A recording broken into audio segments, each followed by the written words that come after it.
Hey, everybody, welcome to Season 2, Episode 2 of the Hot Rod Blues. I'm your host, Sean Brereton with Auto Enthusiast Network. Mike Abbott, Steel Rose Metal Co.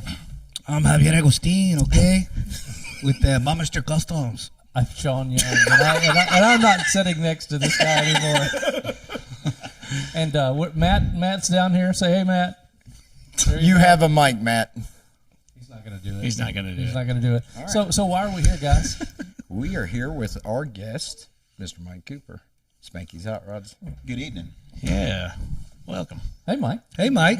Hey, guys. Or thank you for having us. I guess I shouldn't say welcome because you welcomed us to your place. Man, it's going to be a good night. Yeah, for sure. So, a cool shop.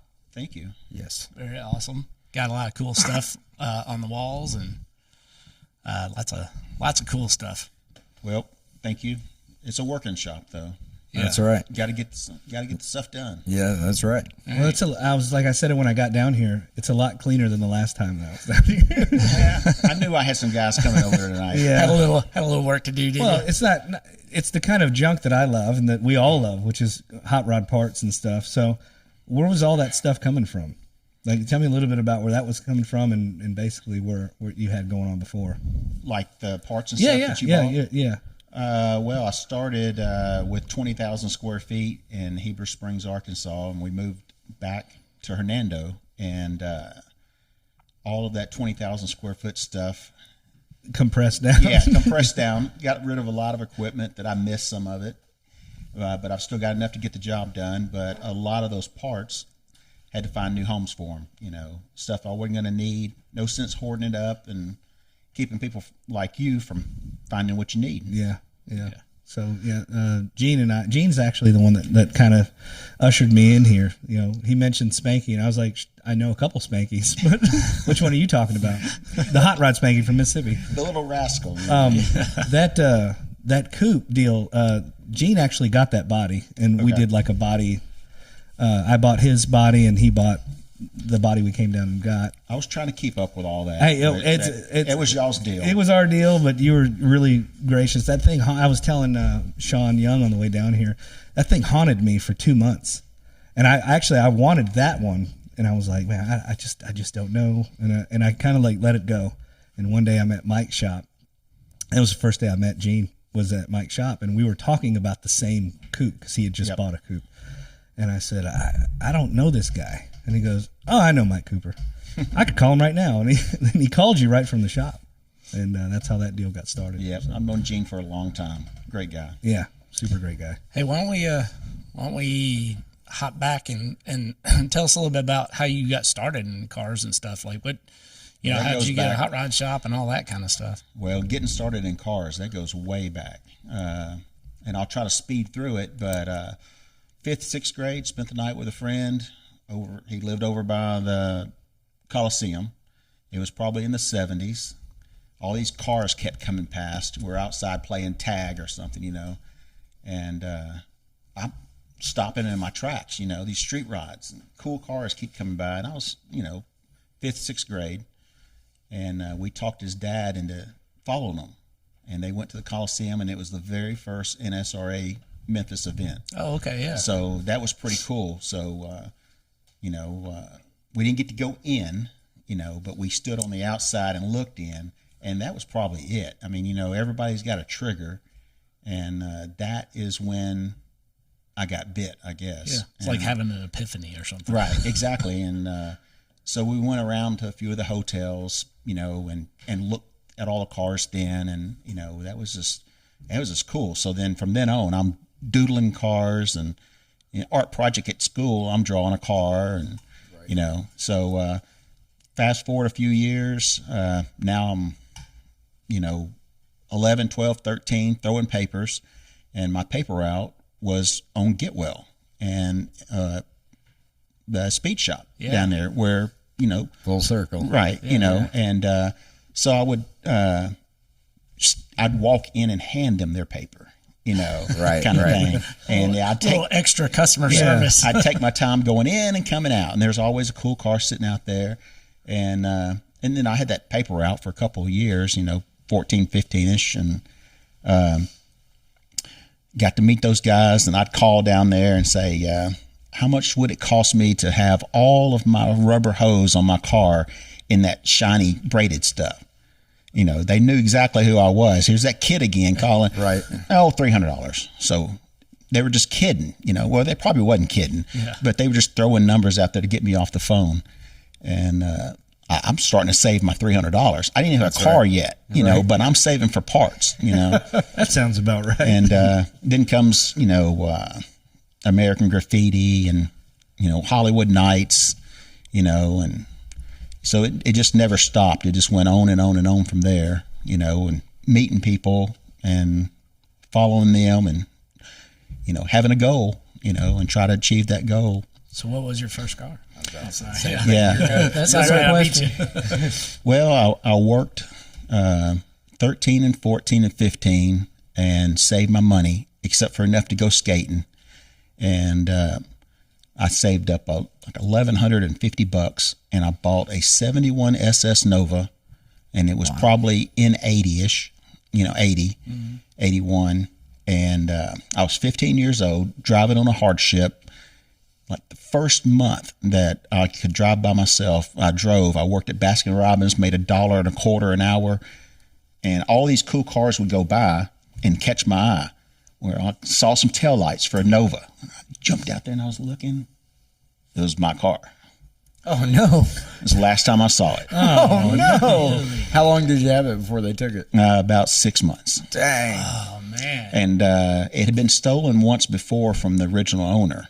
And he was at the Hot Rod reunion. Gene Finney, if he's watching, we're still friends. And he was bawling his eyes out just like me because that was his baby too. Wow. And we both kind of teared up about it at the Hot Rod reunion because we bring it up every time we see each other. Yeah. Shared traumas. Yeah. And never saw the car again. But the clone of that car is my son's Nova that's up there on the wall. Yeah, I was gonna say I noticed it was a popular Yeah. hot rodding popular hot rodding. And Carcraft, Yeah. and then the Nova and Super Chevy. Yeah, and the title to it is like father like son. Yeah. So I was gonna ask you about why is it like father like son? Is it just because of cars or is it because of that car? No, it's Because of that car. it's cars. He's bit just like I was, you know, because he was raised around me, you know, doing that, you know. So, but he chose to build that car, that color, and I've only got one picture of my Nova. I still got the title, and I still got that picture. I still run the VIN number. I was gonna So say, so you still got the VIN. I still got the VIN, and I still run it from time to time. It's not in the system, but you can still run it, you know. And Wow. nothing's popped up. You know, I'm hoping it'll pop up one day, completely restored. That would be you epic. know, you know. All the work done, so you All get the it work back. done. Right. But I've got a 69 big block 4-speed Nova that I gave my grandson, which is my son's son, when he was born. My wife said I need to get rid of some cars, so I gave him one and gave my other grandson That's one. smart. You know, and I'm still paying storage on all of them, but Right. they're not mine anymore, dear. That's You right. know? It's an investment for the grandkids. Right. But getting into the shop part of it, you know, I had my Chevelle, which I still have. That was my second car. I bought it for $650 from the original owner. You know, just the hubcap car. You know, Yeah. and of course I built it in my mom's driveway over in East Memphis. I mean, you know, pro streeted it, the whole deal, in a driveway. That's awesome. You know, so that's how I got building cars, I guess, is because I couldn't afford to have anybody else do it. So no schooling like that or anything. I just learned from 15 and up, you know, doing my own work because I couldn't afford to, you know, have anybody else do it. And that car and my connections I made at the speed shop on Getwell when I was a kid landed me a job at RHS on Summer Avenue. And No kidding. worked up there for 3 or 4 years until I knew we were fixing to get married and actually, you know, needed a real job because we got paid $5 a day in commission, you know, and 3% commission on jobber sales and 6% on retail sales, but they considered retail 5% over jobber. So if you think you ever got a deal and got jobber back in the day from all of us guys, trust me, you got 5% over jobber, you know. Wow. So you still got a good deal. So, Right. Spanky's got to eat. yeah. So, you know. So when you went to the speed shop up there who was working the speed shop? Was Was it Bruce? Bruce worked on Elvis Presley. Okay. Yeah, it was Todd, his brother, was Okay. the manager. And me, Skeeter Tedesco, which worked at the speed shop on Get Well, which I was always calling Skeeter, asking him how much are those gold Holley carburetors, you know. Right. Because ones in the magazine on the cars, they were gold plated back Right, in the day. right. And I wanted the gold one, you know. Yeah, that's right. Yeah. He said, oh, they're about $50, you know. He would say, you know. Right. But we became friends, and he became a mentor of mine, which, you know, and when I got to work with him at RHS, I mean, when he'd show up to work on Monday, he had stories. They weren't real always true, but Right. they were the coolest stories. Yeah. You know, I'm like, man, what'd you do to your hand? You know, it'd be all busted up, and oh man, I was speed shifting, and you know, and went for second, third, and then my hand went into the air conditioner vents, you know, and all this Right. kind of stuff, and then. Patsy, his wife, would come in later and says, how's your hand? I was like, man, what happened to that? He was weed eating or something. And but I would never tell. I'm telling now because That's right. he's not with us anymore. And, Right. and that guy's name needs to be brought up because he was, if y'all didn't know Skeeter, then Yeah. man, he was awesome. I mean, got a lot of neat stories. Summer Avenue days with Skeeter, you know. We'd, when I worked at RHS, we'd, you know, of course, we were both Summer Avenue hoodlums, I guess, you know, Right. running up and down the street. We both had keys to RHS.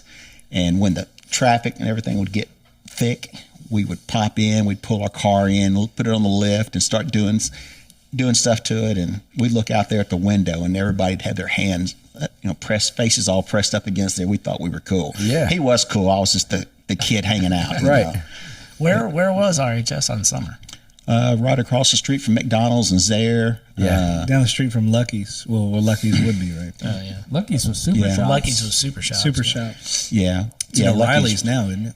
Yeah, O'Reilly. Yeah, they came to town, and about the time they came to town, a wholesale tire company came to town that y'all would know about. But one of our guys at RHS went to work there, and they were ready to outfit the place with company trucks and salesmen and all that. So he made that phone call, and four of us, we're all going to give our notice the same day. And we did, and we all went into the wholesale tire business. And one of us stayed, and the other ones went back to RHS and comp cams, you know. so I was stuck in the tire business for 15, 20 years. Right. Selling.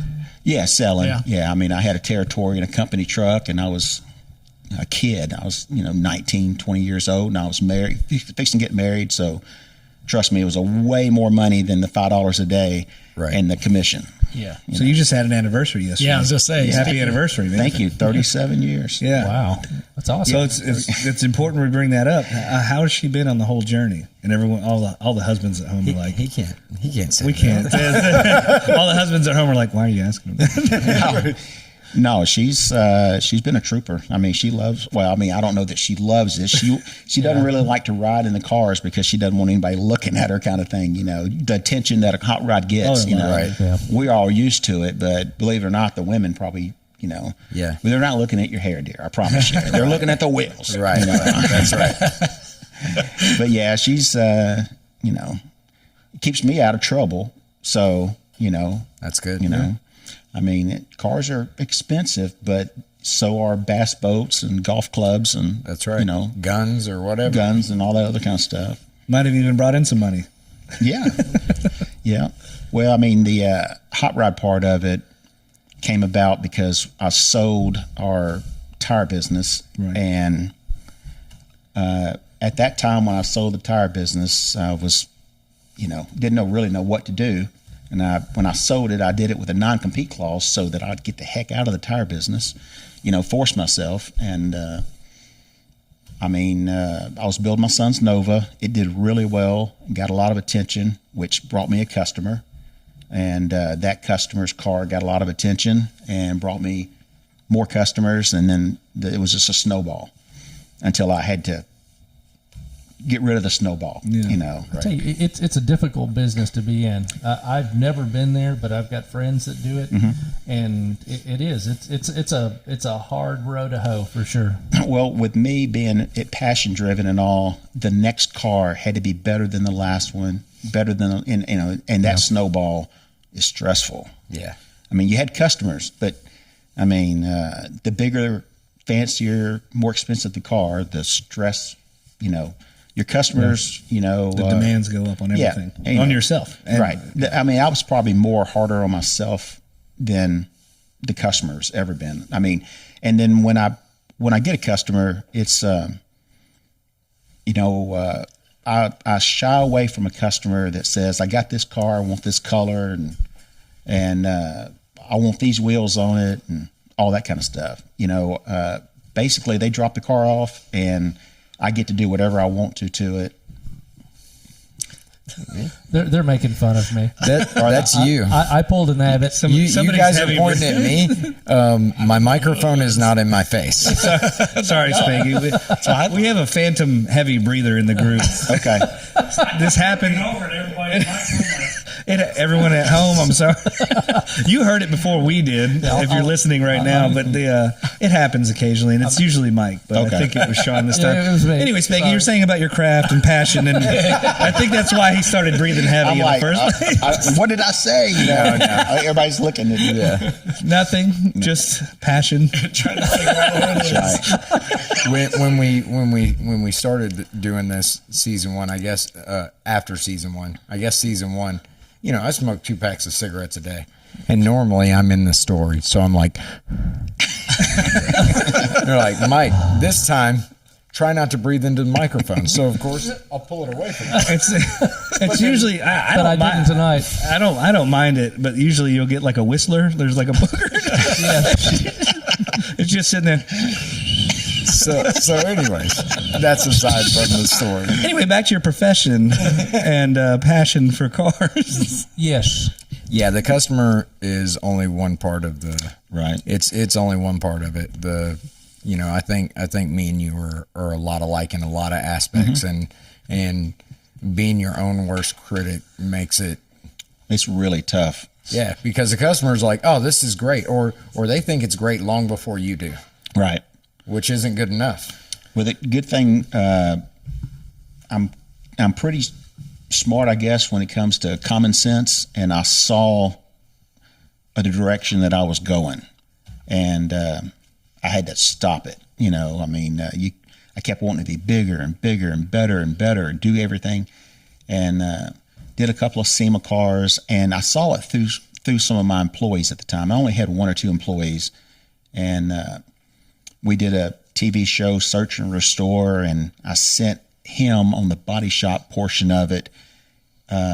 Each episode was like one episode was going picking the car up. Next episode's taking it apart, and then fit and finish and body and paint and stuff. And he came back, and I'm sorry if you're watching, but he came back and his head couldn't fit through the building, and right. He wanted twice as much money because all the other people that were there, they came from everywhere. I mean, anybody that could afford to stop what they were doing or send somebody, and guys from L.A. and Chicago and stuff like that. Hutch was on that too. They just wanted exposure. Yeah, twice as much money and this and that. And I'm like, I'm sorry, but I mean, I came to this little town and I'm paying you Memphis wages, right? Which is 3 times what the other guys are making here in this town, and I'm not going to double that. Right. Kind of thing. So, or you can go to the other hot rod shop. Yeah. Oh, they're not here. Oh, that sucks. But, so I saw that, and I didn't want to be that guy, and so I started saying no and toning everything down, still doing the same quality of work, doing the same stuff, but, just trying to get out of the limelight, so to speak. For sure. And so when they came back from the show, did you have to talk to their agent about their wages, or? Yeah, I'm just have your agent call me, type thing. So, Did you? So you were living in Hernando, and then you just decided Heber was where you were going to do it. What took you over there, I guess? Well, we've had a lake house over there 25, 26 years now. And at that point, it's probably 10 years. Kids went to college. We didn't have anything holding us down here. And by that time, I probably had, 4 or 5 customers that I was doing work for, and it didn't really matter to them. Actually, only one of them was local anyway then. So, hey,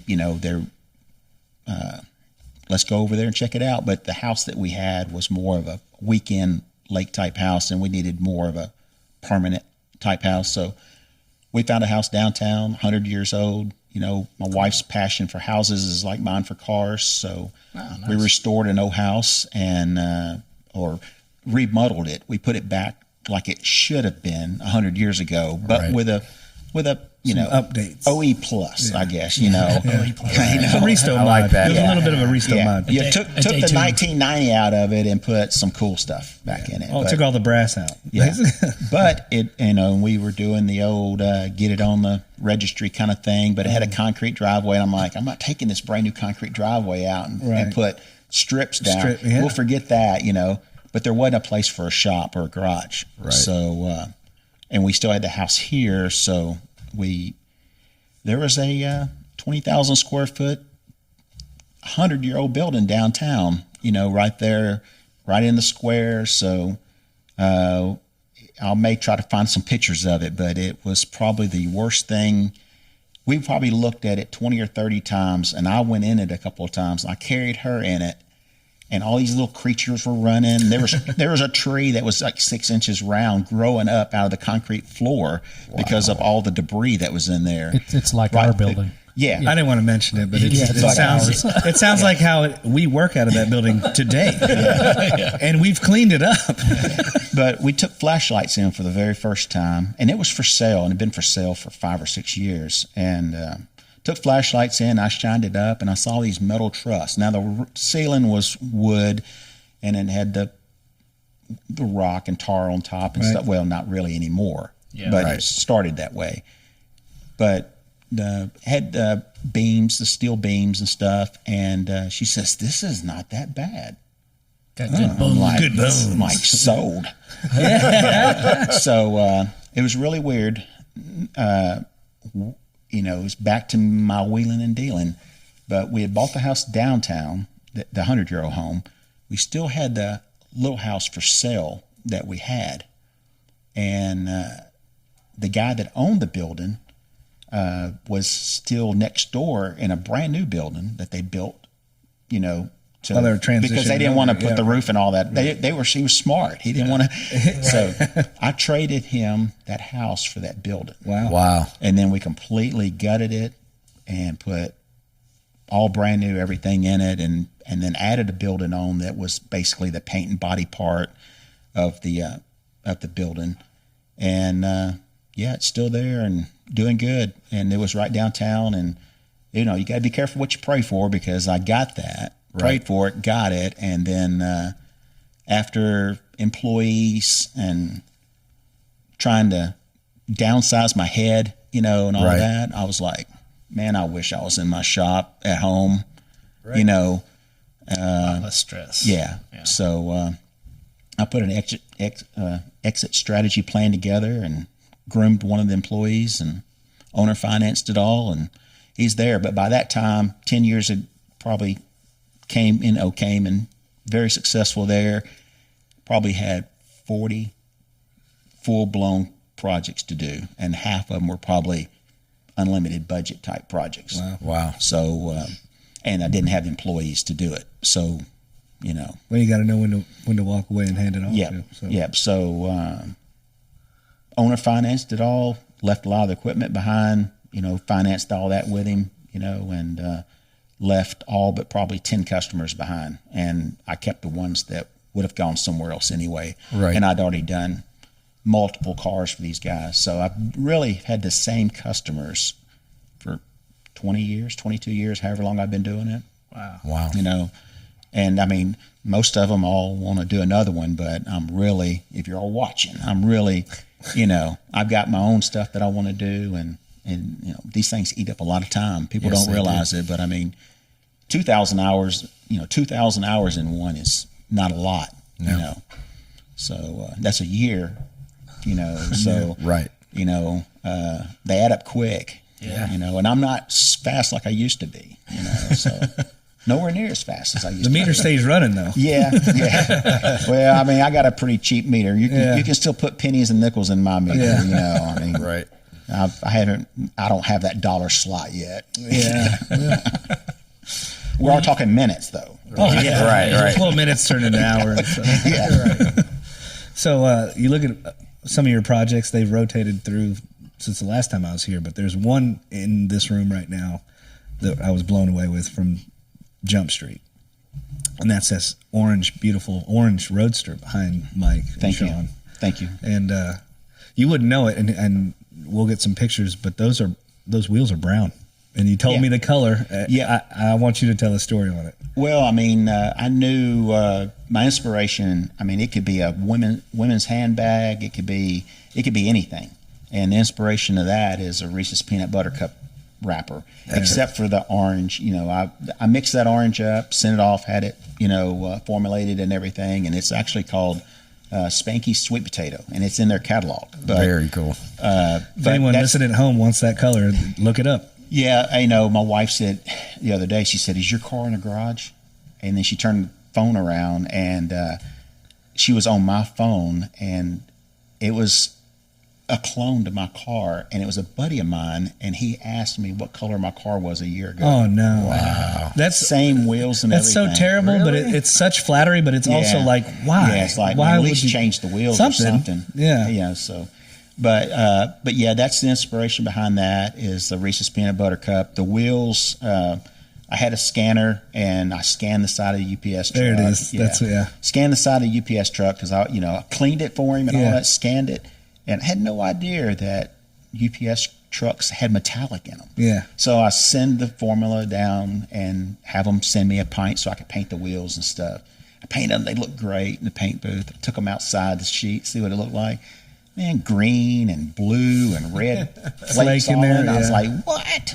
I mean, it's so faint. It's You couldn't even subtle. see it, So then I was like, I need that same color, but don't put any metallic in it, Flat it out. Yeah. So that's, it's satin. Yeah.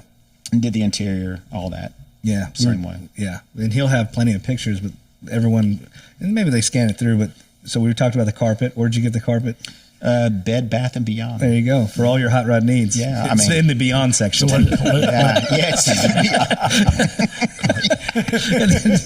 So you've got that, and then you cranked it over for me when I was here with Gene, and it sounded like a sewing machine. And I've got a little snippet video of it, and I was like, man, can I show anybody this? Because you were telling me that. Can you talk about the intake setup on that, and the carburetor setup on that? It's got an Jim Ingles intake on it. He did 10 intakes, 5 of those 90-degree distributor to offset the distributor for the fourth carburetor, and he did 5 air breathers. And I've got 3 of the 5 air breathers. There's one of them right there, and only 2 of them have been complete. Right. But that setup right there was all chrome plated and all that, and it was his catalog's front cover, setup. Yeah. But he's a really cool guy. Comp Cams bought his company, but he moved to Florida and he's still around. And he didn't even have one of those air breathers, but he sent me and helped me on the phone rebuild those carburetors and sent me the kits and stuff cheap. And I still bought them, and I sent him one of the air breathers. That's cool. But it's kind of a rare setup. I don't know why he didn't.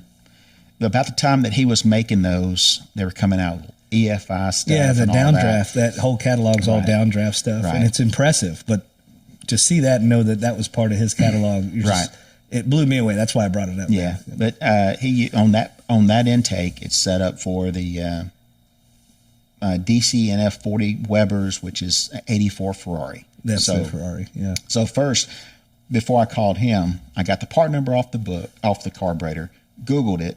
I found the kits in the Ferrari boxes. The kits were $320 per carburetor. Wow. I called him. He said, nah, each kit was like $27. Wow. Same exact parts. Wow. Yeah. They weren't pretty Ferrari boxes, but I mean, Right. So, I mean, he earned the air breather. Yeah. Just then. Oh yeah. Just right. You know, Just paid for that right then and there. Right. That's crazy. That's a very expensive box. Yeah. It's a $300 box. Yeah. Well, I mean, Wow. if you had a Ferrari, you wouldn't bat an eye, though. Right. You Right. know. For sure. You just, Yeah. If your name's Enzo, that's right on the price. So Well, you got you have a Bronco beer that you're working on. hovering perilously. That's a safe lift, but it still makes me nervous every time. yeah. I mean, I probably had that lift for 20 plus years. And there's haven't dropped one yet. always been a car on it, and always been a car under it. Yeah. So it's not usually that car. I mean, I rode that car in here for you guys. Oh, Plus, I had to put all the small stuff in here so we could get this table. Yeah. Right. You know, Yeah. I mean, this shop we never have this much room in this shop. So much room for activity. Everything in here is on wheels. So if I'm working on one, You gotta push the one other up. two get pushed over to the side. But you know, you would never know it that there was 12 cars in here. Right. You know, and So And there's a lot of different types. I mean, you got a Porsche sitting back there. You know, yeah, you got a street rod. You've got the street rod here. You got yeah, what's that, Bel Air? yeah. 60, a couple of 60 Broncos. Yeah, well, I mean, it's passion driven, and I wish I'd said no to the Bronco. You know, I mean, I'd never done one, so I'm up for a challenge. You know, it's not, it's not in my. Well, you're at a catalog, place. but- Well, you're at a place in your art, I think, where everyone does. Right. You don't I've done like a lot of artists. You don't want to be bored. You need a Exactly. new challenge, like Right. you said. So Right. why not? It's the same putty. We're going to make something different out of this. You know, and the stipulation was let me do it my way, and I did. I mean, that Bronco's far from stock. A whole lot of stuff. You never know it because my design is not like everybody else's. I mean, I like everything being super clean and simple. You know, less is more on my deal, and I don't like your eye having to stop and look at a cool, a shiny set of wheels that don't go on a car. I want your eye to just flow. Yeah. You know, I don't want the tag to stop you. I don't want this to stop you. You know, I don't want anything to steal from the design. You know, Right. So Well, aesthetics is everything. yeah. So I mean, I don't know that I do it right, but I do it, and I'm happy with it, and you know. I'd say you do it right. Oh, Thank yeah. you. Well, It's very nice. without signing it, I think everyone could pick something that you've done out. Like if you looked at it, you're like, yeah, no, that makes sense. Yeah. That totally makes sense. So I've got a weird question. If you could have any car, what would it be? I think I've got it. Really? Yeah. Okay. I mean, I've got. There's not anything I got right now that I want to get rid of, and there's not really anything that I want that I don't have. Yeah, I'm with you. You know, and everything that I've ever got for myself has always been a project. I mean, that's the only way I can afford it. I mean, I just bought that Porsche. I've wanted one since the picture that I had as a kid, but I was not going to go spend 100, 75, 50, 30. I mean, when I was ready to buy one finished and ready to go back in the 80s, you know, they were 15, didn't have it. Yeah. You know, by the time I had the 15, they done jumped to 30. Back up. You know, by the time I got to 30, you know, they done, you know, so I was never, ever going to catch a finished one, you know, and it would have been no fun anyway, would it? Yeah, That's well, right. you You wouldn't know, have put the so- Spanky signature. Right. And I you know, that's, you know, I catch a lot of flack, you know, from my YouTube channel followers because I am doing a hot rod outlaw, you know, car, and 90% of those Porsche guys don't get it, No, they hate that. you know, but Well, they're purists. That's the right, name of it. right, So- and I understand, but I mean, man, they made more than one. Yeah, Right. Go get one of those and Yes, make that go one get- perfect. Who's that man, I'm trying to remember the Porsche guy's name. All he does is do like outlaw Porsches It's that he Rob. can you remember his name? Ron Magnus. No, it's Rod Emery. Well, he does the 356s. Yeah. And he's I right remember around the he does a bunch of corner. 356s. Yeah. Yeah, I'm thinking about the guy that does those. Mangus. Is that yeah, it? long Yeah, hair. yeah. Used that's to have.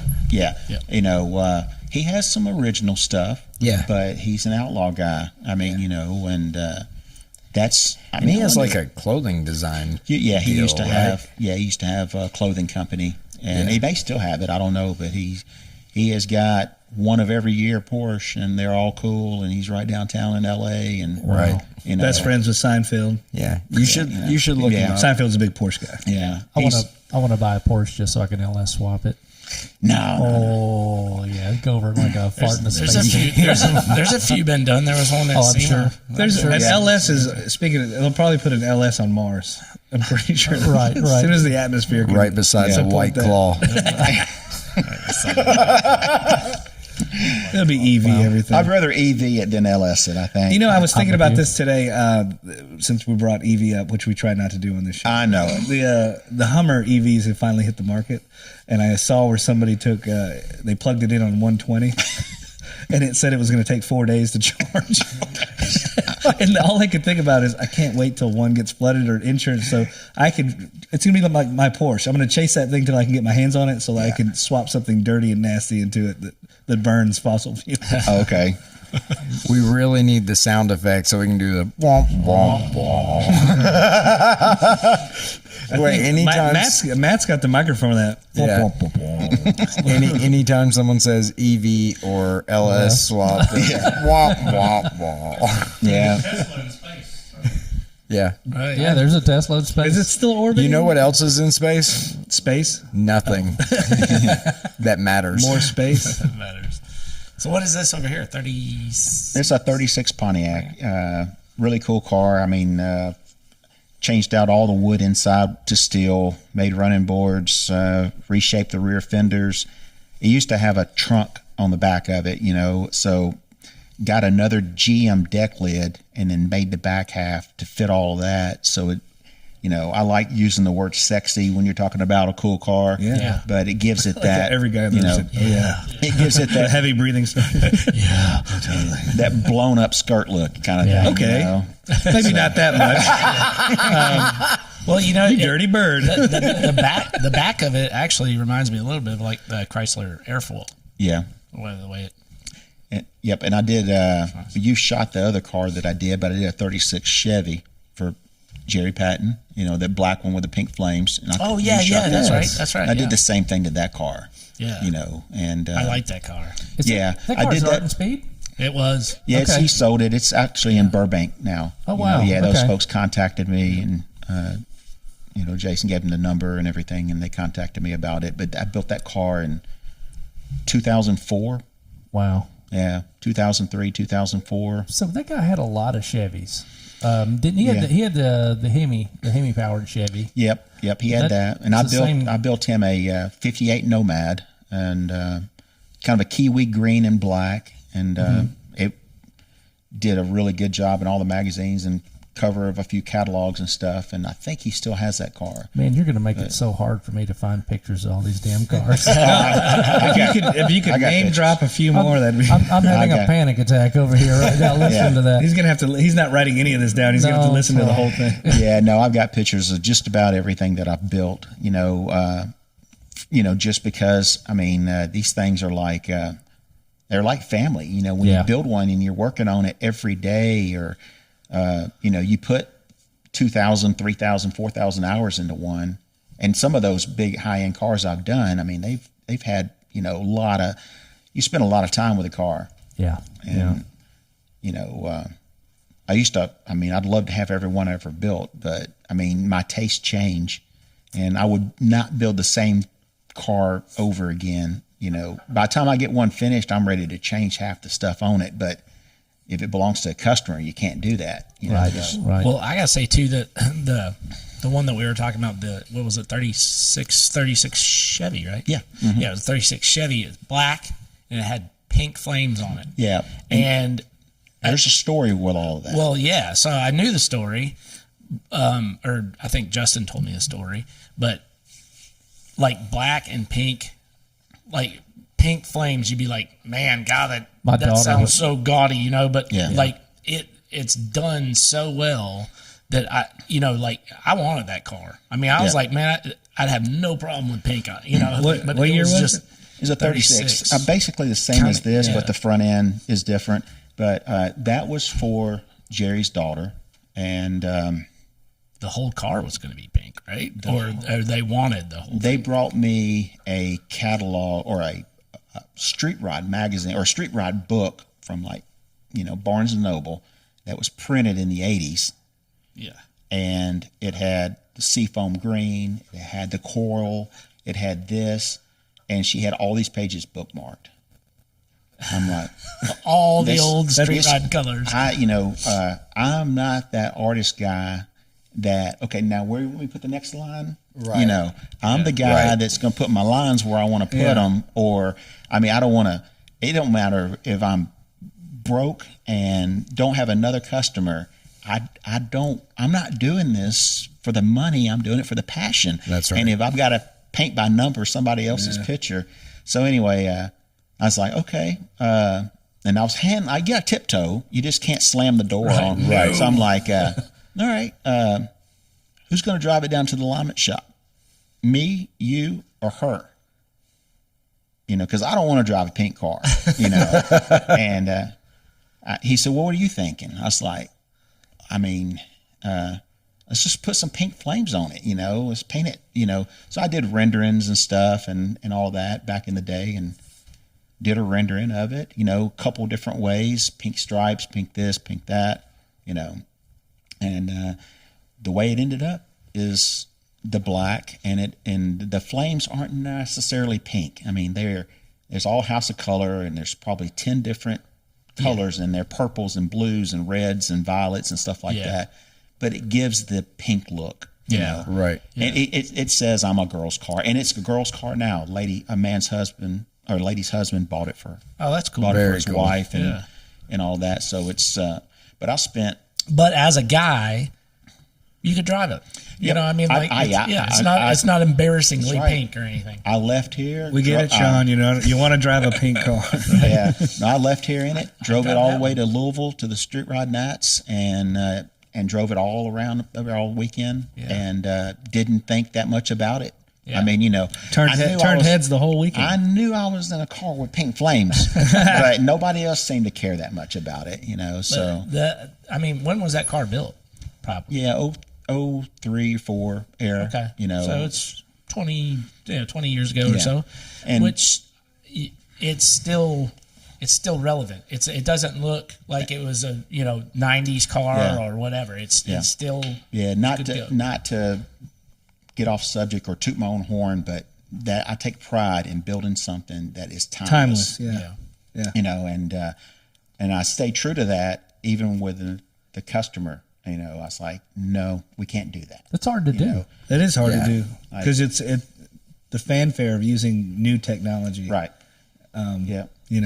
Switching everything over to LED Right. seems like a great idea. right like now. when Dakota Digital first started, they had the blue digital, it was just Right. all digital and stuff, and everybody went crazy Swarmed over it. it. Yeah. Yeah. And then within 3 years. Well, it had 3 a, years or so, it was like they didn't want it anymore, and so Dakota was smart and they went over to the analog digital And it's thing, silly, like the littlest things about that, like because that was around 2000 when that stuff came out. Those LCD the backlighting to those things. Yeah. If they had transformers, you probably remember this because you put a lot of them or dealt with them. They have a high pitched whine. They used to. They've changed all that, but it's just the annoying little things like that that take away from the experience of the car. Yeah. I didn't even know that. They I get- hadn't heard that. I've always been old My world, cars so are too I hated loud. them. My cars are too loud to hear anything. Right out inside the of gate. it. Okay, we get it. Big blower shaking everything. You're still in a pink car, Sean. I like those blower stuff too. Yeah. Yeah. My car, Yeah, you've got a few cases around here. Yeah, well, my Chevelle, I put a blower on it in high school, and I got a case from a buddy of mine. I'd probably say his name. I know he watches, worked for MATA, mechanic. Oh, diesel. You know, 671. and it's a GMC 671. Yeah. Thanks, Gene. And, Sorry, Matta. Anyway, no, of course it was covered, Decommissioned, covered in grime and was gone. So took it to Paul Cosma, and Paul. I was just a little kid in high school, you know, and Paul took care of me on it. I mean, I think I paid him $100 or something like that to rebuild my blower, you know. And Will you tell everybody who Paul Cosma is? Paul, yeah, I mean, he's We brought him up in the show. We're coming for you, Paul. You're going to be on the show. I mean, Paul's a good guy, man. He's man, I don't know if there's anybody around here any smarter than he is or can do stuff that. I mean, he's passion driven and works out of his house, and he's just good. Very selectively works out of his house. I mean, you know, I was over there one time, and Billy Gibbons was over there, you know, and Paul had his car and kept his car here because Billy's girlfriend was from Memphis, and I remember I got off. Here I am changing subjects, but I worked at Big Star, and I had the Chevelle, and I was got off work, and I was headed to Summer Avenue. You know, it's the first place I got to go. I'm not going to go home. I'm going to Summer Avenue. It's Friday night. And I pull up at the red light at White Stations in Quince, and Billy Gibbons pulls up next to me, him and his girlfriend. And no lie, he rolls down the window, this Mercury, and he's like, just like the video. Just like the video. Yes. And I did not even know who it was. Really? Not until I got up to Summer Was it Avenue. off-putting to him? Was he like, I did the thing? He didn't roll it down all the way. It was just like Just enough. Just enough for the fingers. yeah. And went on up Summer Avenue, and we're sitting up there, and we're at Racing Head, or one of the cruise spots, and all that. And then he goes by, and then everybody's like, "There goes Billy Gibbons." I'm like, "That's who that was." You know, it was pretty cool. I have a similar story. What? Not Billy Gibbons. So I was at the corner of Poplar and Bellevue, and I live in that neighborhood. And I'm on my way home, and Isaac Hayes rolls by in a white Cadillac and does the same thing to me. Wow. Yes. Yes. So we got to start doing that to people, like at the red lights roll down. Well, in my case. I don't have any business doing that. They'd be like, some guy waved to me. We weren't next to each other. I mean, I literally looked to my left, and he was about to go in front of me. But he realized that I recognized him, and he played on it. Yeah. So, Yeah. just right, man. Absolutely. Appreciate that. You couldn't hear him. You were too far away. No, we weren't next to each other. He was in the Hello, children. Yeah. Yeah, I didn't get any of that. But No yeah, chocolate salty. Okay. No, not at all. Yeah, well, Paul did that blower case for me, and my wife and I got married not too many months after that. I graduated and stuff, and these little plastic things that you get in the mailbox when you get married, and all the numbers on them, you sign the back of them. Yeah. We got one of them. My wife goes, "What would you like to buy with this?" You know, we were just kids, you know. Right. I was like, "Well, I do need a blower drive," you know. So it only took us 10 years to pay for that $550 blower drive, Right. you know, an intake. But so Yeah, one piece at a time. one piece at a time, buddy. That's it. So does it have a blower on it now? Yeah, it's got a 671. I don't know if I've ever seen that car. Yeah, I You mean, get out in it? well, I get out where I'm close enough to walk home. The tires on the back of it are probably older than Matt. Matt might be the youngest one here. Yeah, Matt's the youngest one here. Matt, how old are you? 34. Yeah, the tires are really close to your age. And I still need a blower too, though. yeah, but that was the very first Pro Street car in Memphis. I worked at RHS when I built it. Had the very first set of Mickey Thompsons that RHS ever got, and there were street cars. There were cars on the street that were race cars. You know, Funky Tom and some of those guys would bring out their drag cars, but that car was built for the street. You know, and I probably put. That'd be you and Sam Toon. We were inseparable on Summer Avenue. We were both blown Pro Street cars going up and down the street. Yeah. But I beat him probably about 4 years, you know, getting it out on the street. Okay. His was, you know, a labor of love. Delayed. But, I mean, it was high dollar. I mean, you know, mine wasn't high dollar. I mean, you know, I built mine in my mom's driveway, you know. Yeah. So, Very cool. with some Craftsman tools. But Yeah. Shook the same amount of windows coming down Summer Avenue, though. yeah. I mean, it was pretty fun. And my uncle happened to be a police officer on the Summer Avenue beat, and I was probably pulled over more times than just about anybody on Summer Avenue.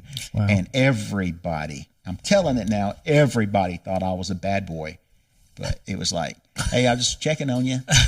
You all good? Yeah, is everything good? He pulled me over right dead center. 2 cars, him and his best friend, pulled me over right in front of Super Shop. Right in front of Super Give Shop. everyone a show. Yeah, and put me in the back of the car just to talk to me. He goes, "You're going to be famous after this," basically. Yeah, and right. it was the talk of the town, man. I was only like 17 years old. I was so cool then, And of course, everybody's like 5 feet away on the sidewalk looking at me. And then I get out of the car and I pull on in the Super Shop, and I mean, the sea parted when they let me in, because you couldn't get in that place. Yeah. The sea parted. They pulled around. Everybody's following me. I pulled up and stopped. Said, "Man, what did he say?" He told me that he catch me racing again. The car's his, So my Chevelle was the fastest car on Summer Avenue to never ever race on the street. And I was proud of that. I never did. I went and watched 1,000 street races, but Back there on New Highland Bridge. yeah, I mean, just about everywhere that there was a street race, I was right there with everybody watching it. But I never got out there. Sad then, but I don't know. I knew who was going to catch me. Yeah. And it wasn't going to be no outrunning. All he had to do is look. Yeah. Yeah. So Phone calls. yeah. Sunday dinners. Man, Yeah, so- every Friday and Saturday night I was running on Yeah. New Highland Bridge. Yeah, I mean, there was a few phone. He would come over sometimes on Sunday There you go. and eat and want to know if I knew the guy in the yellow Camaro or if I knew the guy in this. I said, "No, sir." I ain't no rat. I knew you, Chris. Right. And all that, but I didn't tell him nobody. They could have fake arrested you. I think that like a McLovin story. Like have you? Right. You'll never take me alive, copper.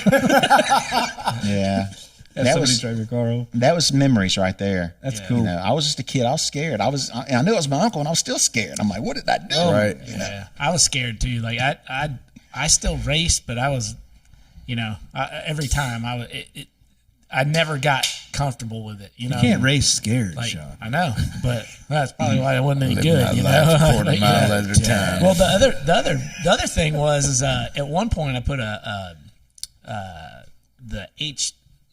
the straight shifter in it, so H pattern's up and down, so you lift it up to put it in first, so it's first second. Inline shifter. Yeah, inline shifter. Yeah. And I never got the stupid rods right, and it would if you went to hammer it between second and third, it would lock into gear, like, so it would be stuck in between two gears, so you're like, oh, there goes the car in the other lane. So that's why I never raced for money, because I was like, I never knew when it was going to be, Because your lack of mechanicking skills. exactly, because I couldn't get under. But I used to have to go, and I'd have to pull over to the side of the road, Get underneath the car and wiggle it yeah, loose. get under there I and knew like it. Why did I move know it this back. move? I burnt the crap out of my arm right there one time on the muffler, because the muffler was right there. So Mike and I were just having this conversation today, not about really cool cars. Well, yeah, the delivery, how your cars, especially when you first get a car, you start learning if it's a piece or it's something you're working on. You learn the personality of this car. Oh, yeah. And only you, because you're around it all the time, know that, No. and you start talking to it. But you actually know the little tricks and everything. Yeah. And I love that about old cars. Even high-end hot rods have their little quirks. Yeah. You're like, Absolutely. it's the personality. Every car has a personality. Yeah, my 55's got all sorts of weird little quirks that, like, if I were to just say, here, drive it, you wouldn't know what to do. It's got manual brakes.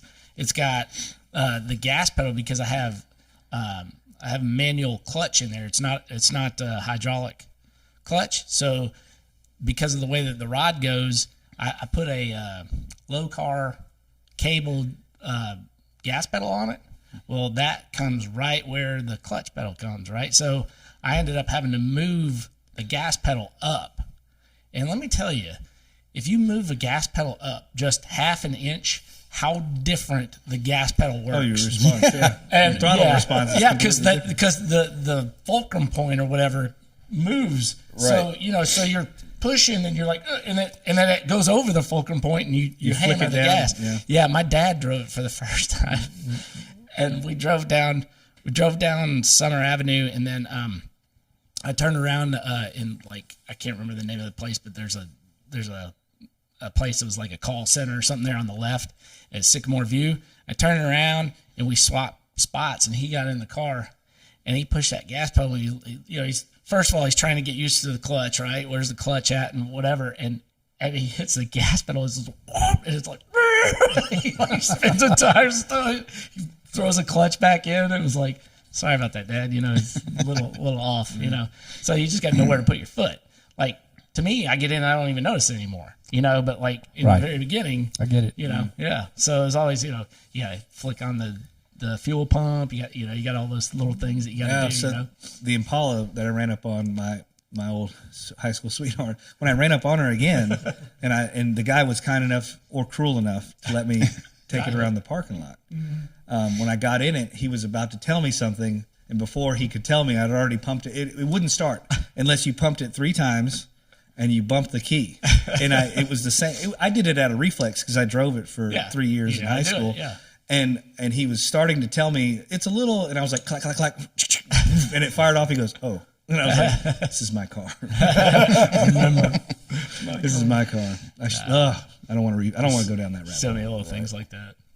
It's Fairlane's the same way though. It's got the clutch is a monster on it, and it's like an on-off switch. And it's funny to me that you're like, it's a manual clutch and manual brakes. Like everything I own is that way. Like I don't even know what hydraulic clutches feel like. It's weird. I got my first one last year. I don't like it. I actually don't like it. I mean that was why I kept the 55 the mechanical or the mechanical clutch. Oh, hydraulic. I hate hydraulic. I love it. Hate it. I'm in love. It's always go good. I definitely hate the Fairlane. It's probably them weak legs you were walking around on.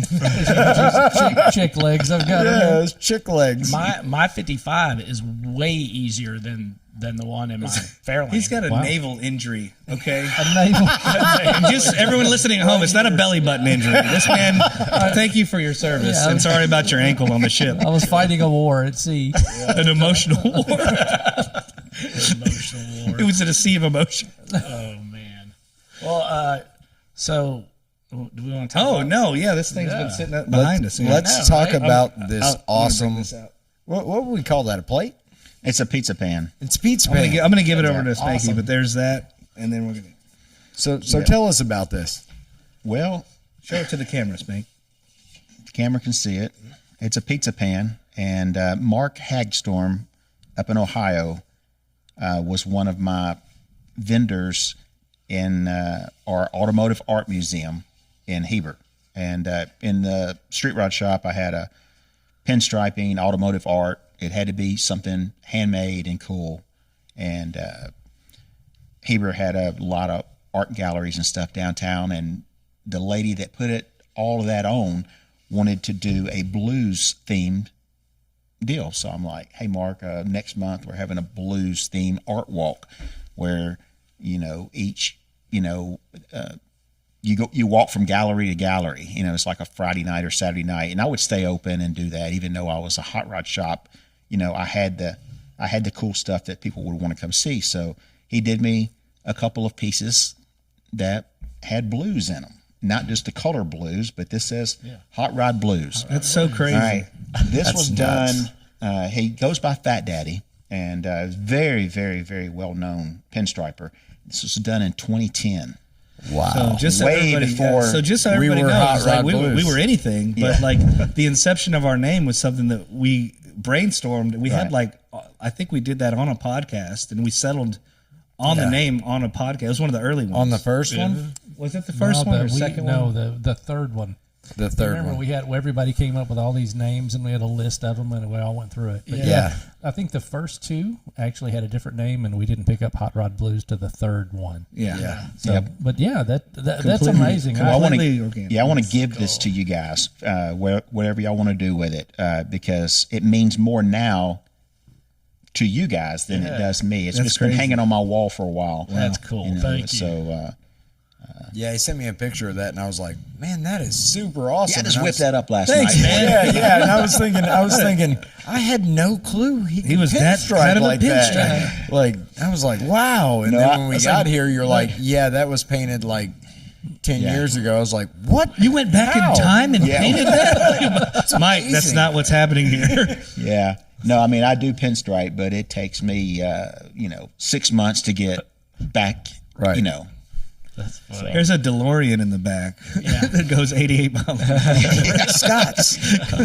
I know you Doc! thought he was doing all the right things to get us to come back. He gave us pizza. He provided I'll drinks, be honest with you.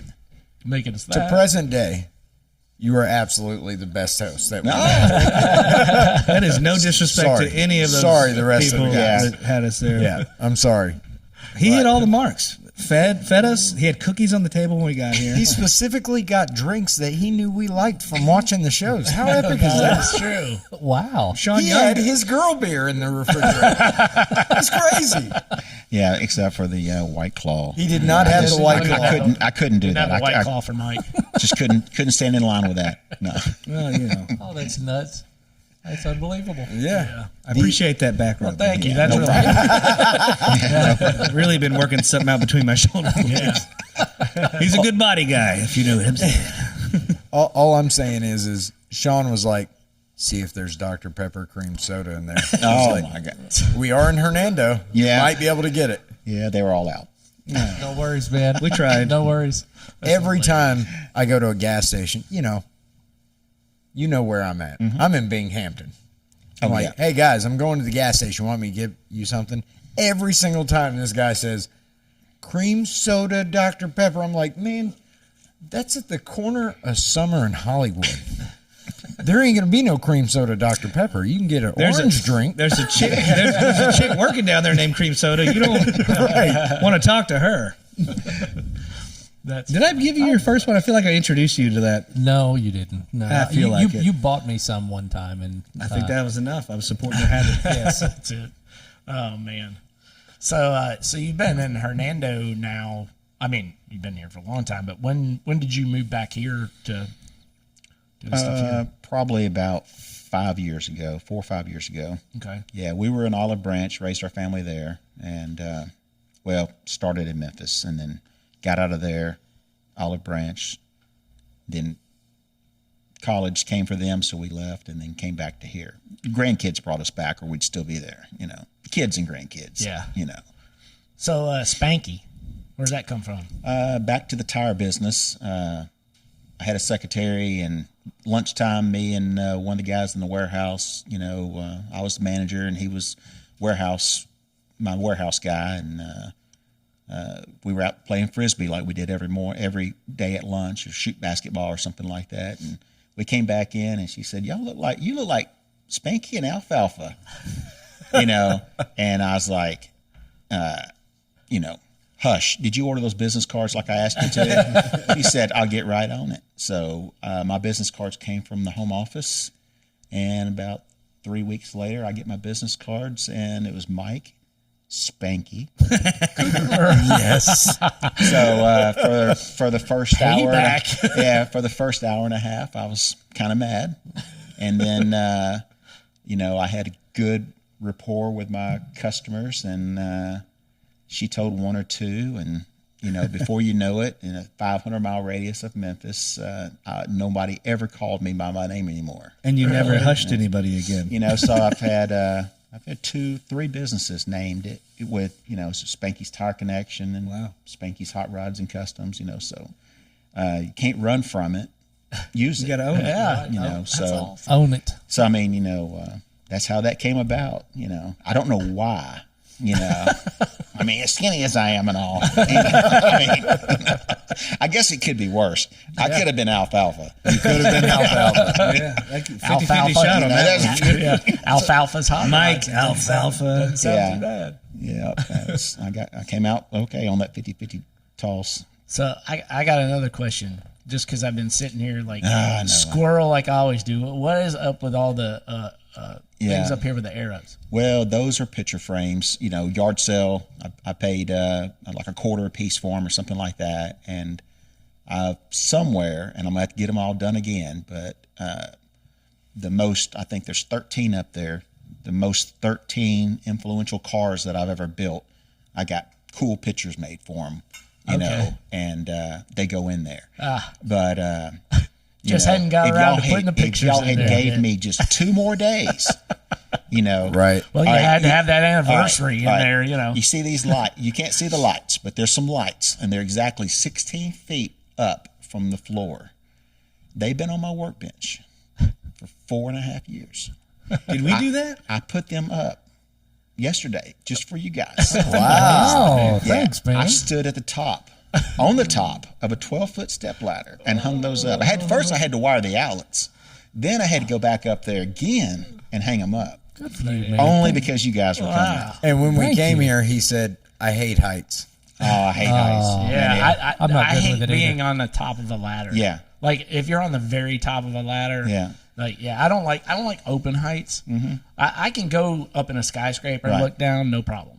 But Right. man, do not get me like on the edge of a cliff, something like that. You get that weird Yeah. vertigo kind of thing going on. Yeah. Yeah, I love like it. that at all. When I ran the wires, you know, I could lean a really nice 30-foot ladder, only extended halfway up there, and lean it against the rafter. Now it's sheetrock, so you got to use a step ladder. Oh yeah. And then I told Susan, I was like, give me about 15 minutes and come out and check.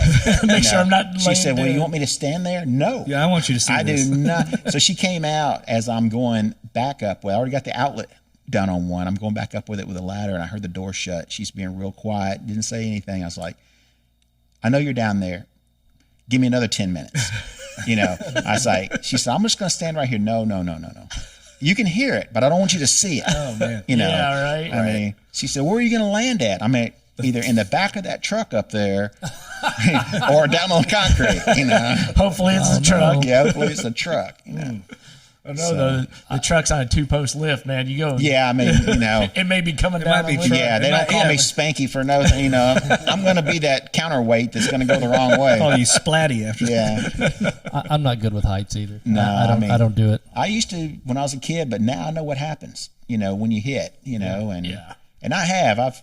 I've been clumsy here lately. I mean, I drove the Roadster to Illinois for the Roadster run, and I get out to get gas on this side of St. Louis because I didn't want to get it in St. Louis. No, you don't. Yeah. You know, so you know, of course you got to go to the bathroom. I stop every 100 miles or so just to put fuel in it, you know, and so I was like, I better not do fuel first. I know what happens, you know. I got to go. So I took off, and I'm walking fast, and I hear backfire, and I'm not in a bad part of town. I know it wasn't my car. It was just a backfire. So I kind of glanced over my shoulder. And at that split moment, walking fast, glancing over my shoulder, next thing I know, I'm on the ground. I tripped over some concrete.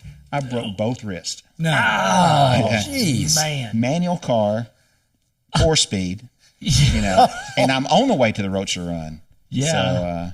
So you know, 30, 40 aspirin later, I'm back home, you know. I I did the whole weekend. You know, did? yeah. Broken wrist. Oh, man, yeah. Epic. I mean, I live for that weekend every year. Yeah. You know, I mean, there's 250 of us or so, and You nothing but buy some Roadsters. wrist braces or anything? No. There Soldier. He Not a manned Walrus. up. It's- Soldier. But you know, when I came back, you know, my next door neighbor, what do you call those bone doctor dudes? Orthopedic surgeon? Yeah, he's actually an orthopedic surgeon, and he come over wanting to go. You know, he's in his little golf cart. He said, "Hey, let's go play golf." You know, and I was like, "Man, I can't right now." I said, "My wrist or Can't really hold on to a golf club. Yeah. So he goes, He's like, so "I what can't do it." happened? So I told him what happened. So he grabbed this wrist. You know, this was 2 weeks afterwards. Yeah. You know, and he said, "Hey, you broke your so and so." And I said, "Well, this one I can't open a door. You know, I couldn't do this motion here. You know, this one here hurt when I did that." So he touched this one, and it's that bone that's sticking up right there. I Yeah. broke that. Your you know. ulna. Exactly. Radius. Yeah. ulna. Radius and ulna. Yeah, exactly. Yeah, that was Paramedic. but in his golf bag, he had a little wrist thing that would go around that ulna Yeah. and tighten up. Saved my life, man. You know, the doctor wanted like 6 weeks in a cast. You know, it's like, you don't know what I do for a living. Right. You know, so I got a lot of upholstery work done then and some wet sanding, you know, until things, you know, worked out. So I've had a few of those little things happen like that. So I have to be careful these days. Yeah. Tell me about this Roadster run.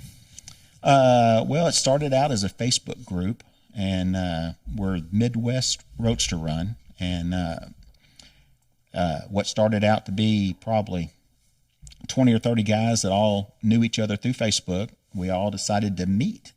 And when it all came down, there was about 30 of us, 35. And we met in Alton, Illinois, and we run the river road, go across a couple of ferries, a couple of old bridges, you know, real cool bridges, and just stay off of the interstates. Right. And the next year there were 75 of us. The next year there was over 100 of us. And the next year there's even more than that. And then 2020 hit, and then 2020 kind of knocked us back a couple of years because now there's still a lot of people that don't want to travel. The hotel that we stay at is a real cool hotel, and they didn't do the buffet, and they didn't do this, and they didn't do that, you know. So, you know, but we average probably 100, 150 cars, and then there's probably about 20 cars that go, that local guys that hang back and, you know, hang with us, but they're not really a roadster kind of thing. Right. We Friday we do a garage tour around the St. Louis area, probably about 150 miles, and we go to like 5 or 6 different home garages, shops, really, really cool stuff. And we do something different every year. And then on Saturday, we all meet at the marina on the river, and we run about 250 miles. And we got a very famous sprint car guy up there, old school sprint car guy that has got many, many, many drivers under his belt that have been real famous. His son owns an Indy team, and he's got a farm there. He's down in Texas, but he's got a farm up there on the river. He cooks us everybody free music, food, dessert, the whole deal. And he's got a beautiful farm, and all these cars are all parked out on his farm. And then from there, you just hang out, and you know. But the hotel night at the parking lot at night is just cool, and we all go to here, go eat, you know, cruise. But I got a lot of videos on YouTube about it, and Super it's cool. Really, really. It's What time probably is the it? most funnest event that I've ever done. And there's free, no awards, no nothing. Right. And that's me there. The way it should be. You know, when I was a kid, I did car shows, but as a professional builder, adult car guy, man, I ain't been to I go late and I leave early. Right. I don't protest car shows at all, but I mean, you know. Yeah. What time of year is that? It's usually late spring, early summer. I mean, just perfect. You're not invited, Mike. Oh, I'm coming. Yeah. Oh no, you need to go. Not this year, because I doubt my car will be dependable enough by Yeah. this year. But the following year, I'm with you. No, man, it's and there's so many. I mean, I've had the first year I went up there in that one, I came home on 6 cylinders. I had I knew better, but I didn't. But I put that motor together, and it had a set of double hump heads that I sent to my buddy, and he did the all new valves and all that stuff. I supplied him with everything. Well, when they put the screw and studs in, he drilled all the way through on 4 jackets. So No compression on 2 cylinders. So I'm sitting over here right behind me, and going to put my water in. I mean, I've got 7 days before I'm leaving out to go, and I still don't have my car's not finished. I mean, Right. I want to put some miles on it, and the 5th gallon of water / antifreeze I put in there start coming out those carburetors. So It was full. You're like, yeah, I'm like, my Walker radiator. I mean, I've built a bunch of these 32s before, and I've never ever put 5 gallons of water in. Right. And when it started coming out, the 4 carburetors, I'm like, what could be wrong? Seriously. Right. I mean, How did that get there? yeah. So I'm like, okay, well, that experimental intake, I know why it's experimental now. Right. Because the crossover is not, Right. So Something that ain't was right. that was the first thing. I'm like, okay, I've got a carburetor and a 4-barrel and all that. I'll just put that on there. We're going, and so then that wasn't it. I turned the intake over and I put, the aluminum tape, HVAC tape on all the ports, and I started putting water in, and it held that water. Goes back up through again. The intake's off, and it's sitting on here on the table. So So it's just I'm filling up. I'm backtracking Trying all to of my work the problem. out. So I was like, the intake's fine, So long story short, I did the same thing to the heads, and sure enough, I covered the ports up and started pouring water in the water jacket, and it started coming all out everywhere, all in the. So, but you could not see. That's the thing. I took the headers off. I was looking all up in every port, everywhere I could look to see, where water would be coming out of. Because it's drilled all the way through. Yeah, but it was drilled down to where you couldn't reach up in there and feel it or Yeah. see it or anything. So anyway, I called Blueprint. They sent me a set of aluminum heads, and I put those on there. I had to scuff them, paint them the brown to match, because I'm not don't want nobody to look at it and stop because the aluminum heads. I want everything to be, Same. just clean. And so anyway, those heads and the way that they were done, I needed special push rods. And comp cams had 2. Jegs could get me 4. I mean, I needed 16, of course. And by the time I called 6 different places, literally, I couldn't come up with like 12. So I'm like, well, what could it hurt to run these? They're the same length. They weren't hardened, and you could not run the heads without the guide plates because they weren't like OEM heads. There's too much slop there, Right. I'm like, what could it hurt? I'm only going to go 500 miles. So everything's fine and dandy. I make it up there and all that. And then I did the garage tour deal, and then we're doing the Roadster run. And we all try to get out as much as we can when we're pulling out in front of people, just see how many we can get, how many, who all want to stay together. Right. So, a little bitty old Hicktown coming through the pasture and the cornfields and all that.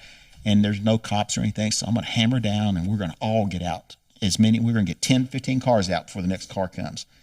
And I went, and as soon as I shifted, pow, and I could feel it through my gas pedal. And I got a low car cable on there. So it's not mechanical. You shouldn't feel the lift Right. on through it, but it lifted my foot, and it backfired. And I'm like, I hurt something, and it wouldn't even start back. And we were coming up to a gas stop at that point. So I had enough juice to get to the gas station. And I sat there and I was spinning it, trying to get it to crank. All it really did was flood, but it had wore a push rod completely in two. So when I got on it, it bent that push rod. And I opened the valve cover and I saw that. I just screwed the valve cover back down. And everybody goes, you okay? I said, yep, fine and dandy. no lie. Everything's fine. Good to go. I had one ferry to cross, and we were right there in that town. So I crossed that ferry, and we had probably 20 miles to go before we got to that farm. And from that farm, after lunch, probably had another 20 miles or so to go. So I only had like 50 or 60 miles to go. And plus come home. But but No I big mean, deal. Plus the 6-hour drive back. I'm thinking of where's the closest pillow kind of thing, Right. and restaurant type deal. And anyway, I patched up what I could with a few push rods and stuff, but all of them had a wear mark, No guide plate. that were riding on the guide plates. Yeah. And so anyway, it's amazing what a hardened push rod will actually do, Right. and what a stock push rod won't. Yeah. Because So when they say you need hardened push yes, rods, you need them. Yeah, because they are not going to go anywhere. They are meant to ride if they have to. That's now, I mean, right. I adjust them as much as I could to keep them off. Right. But They'll no, hit. no, Yeah. they wore right through it. So knock on wood. I mean, I changed the oil 5 or 6 times and got all the metal out, and I guess, and you know, and it's one of them deals where it's the motor's not going to come out until it has to come out. Right. I mean, you know, I just fix it later when Yeah. something happens, you know, but Obviously, it's good. I mean, you drove it, and Yeah, it's what was probably it, got- like 27 degrees at the... yeah, it's like 20 something degrees. Oh, coming home without from the riders' That's reunion? without the windshield.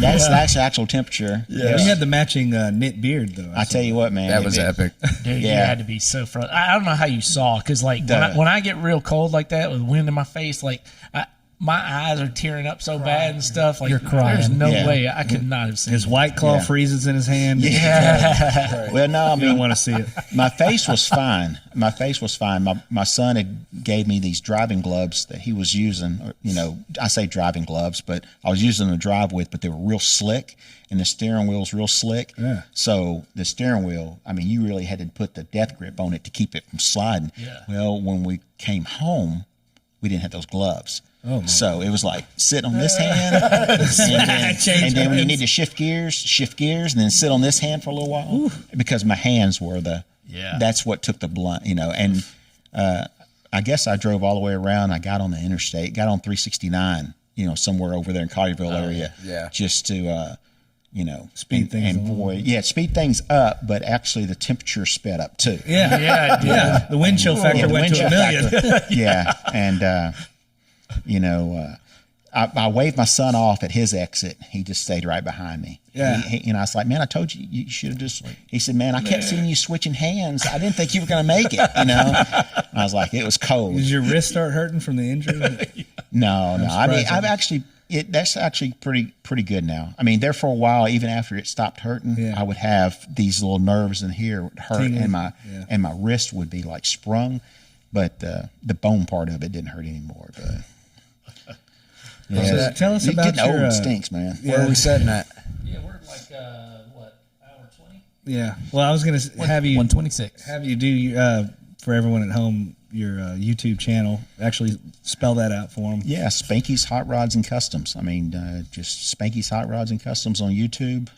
Same thing on Instagram, Facebook, and no, I don't put as much work on any of those. I just put tee shots and stuff like that. Oh, yeah. You know, I mean, just keeping people interested, not showing off, kind of thing. You know. Oh, yeah. Right. You know. Well, just- I mean, being a one man band is hard enough. yeah.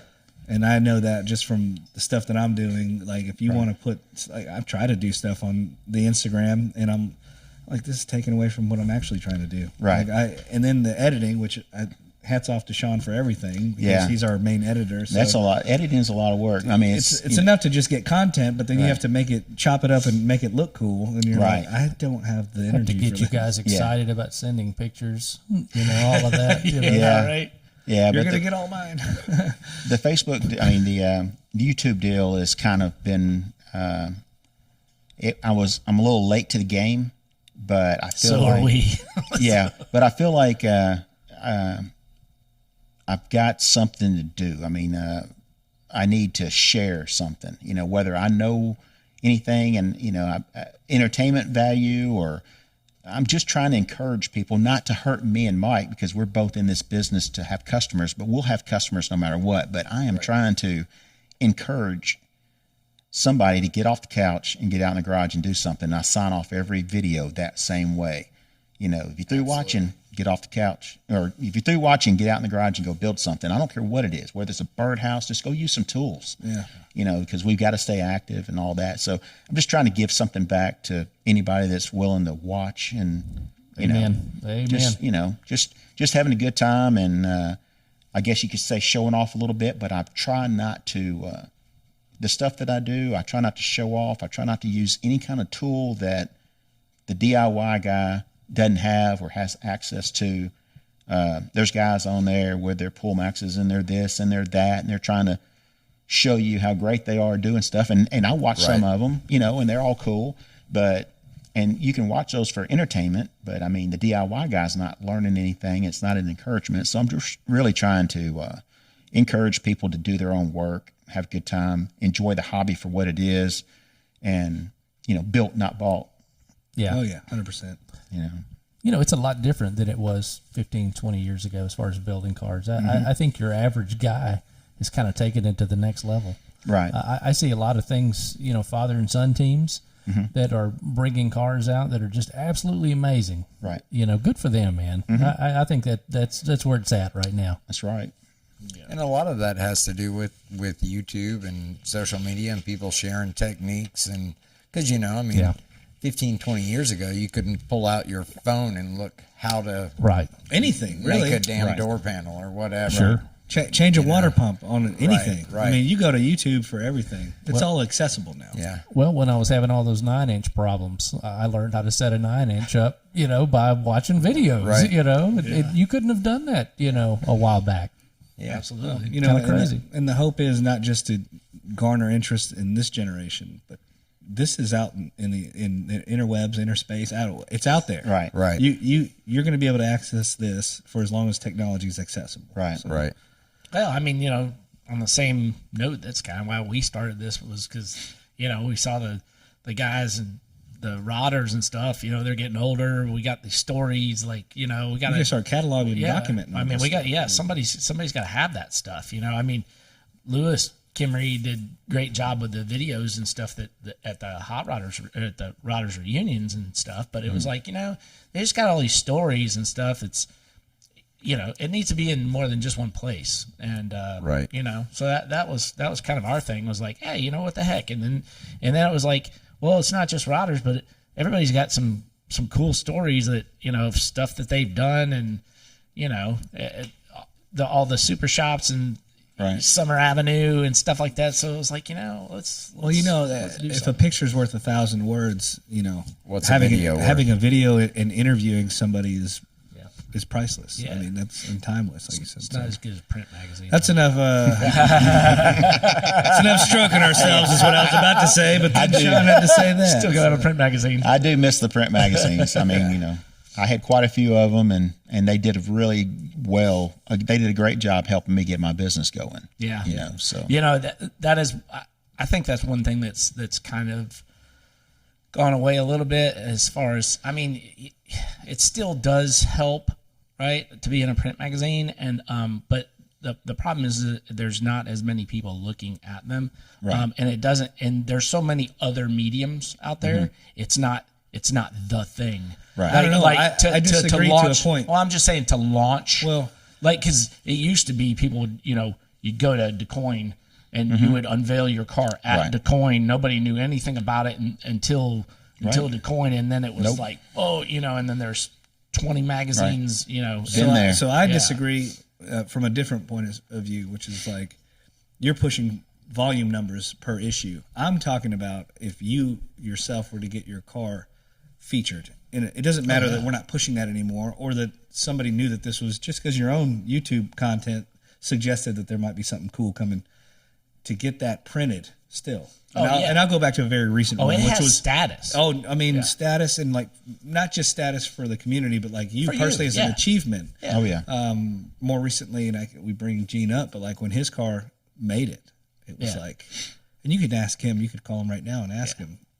That was one of the most. I mean, for anybody. Yeah. Yeah. That's huge. That's epic. It's huge. It's like one of the things you always dream about. I'm going to get a car in a magazine, or maybe I'll never get a car in a magazine, and it winds up happening. And that was something that I fought with when I was with Acceleration Media and even Power Auto Media. Power Auto Media just did digital magazines, right? So like you go up to somebody and you're like, hey, I'd like to do a feature on your car, and they're like, oh, awesome, man. What magazines is it going to be? And it's like, well, it's a digital magazine. And they're like, what's a digital magazine? It's like crypto? Well, it's yeah. It's like crypto. It's not real. Yeah. Fantasy land on the internet.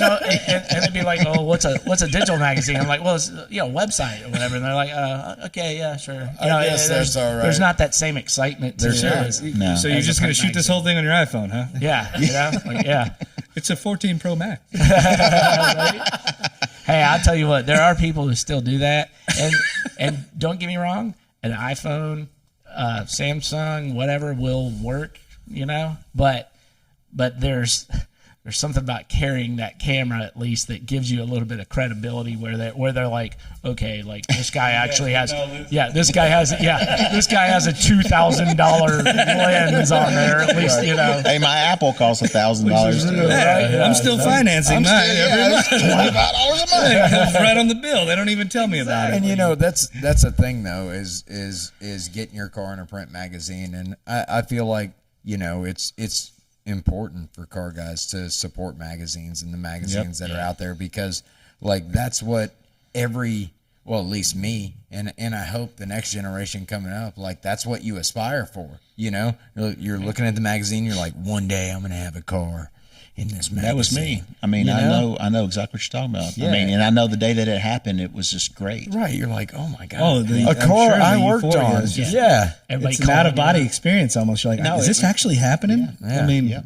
I mean, even today, I mean, if it, they shot the little orange car right there, and I mean that was probably the 15th or 16th car that I've had done, and I was still excited about that.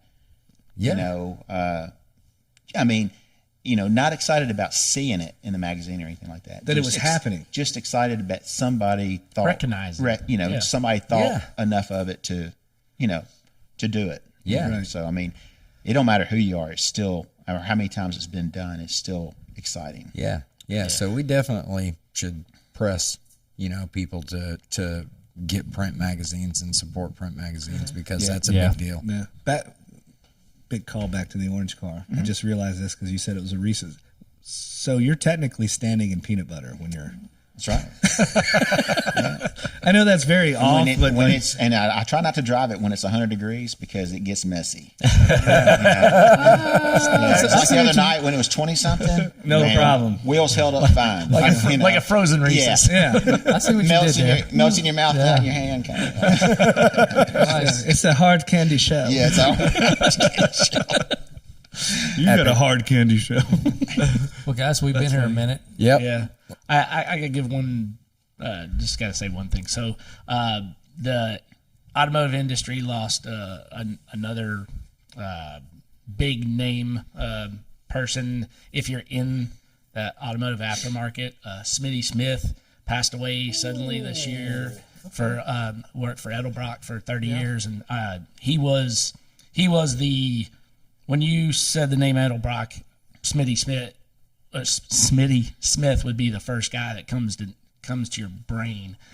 So he was the face of Edelbrock for a long time, just because he became an ambassador for the company, for what he for what he did. And he was at the trailer, he was on the trailer all the time. People knew him from drag racing, from car shows, everything. So Wow. So our prayers go out to his family, and actually the Edelbrock family as well. So Mercy. yeah. Sorry to hear that.